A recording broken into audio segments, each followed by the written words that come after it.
Good morning guys. Dito ako ngayon sa Asian store guys.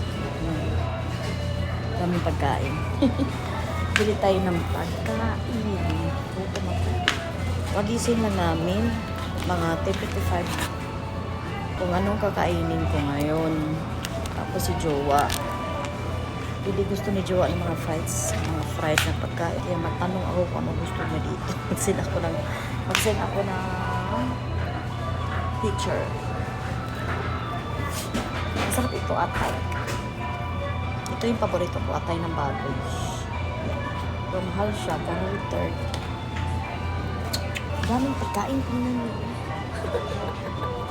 Pagkain pa more. Bili kami pagkain sa Bernard. Sa mom's store, Asian store. Kumain dito.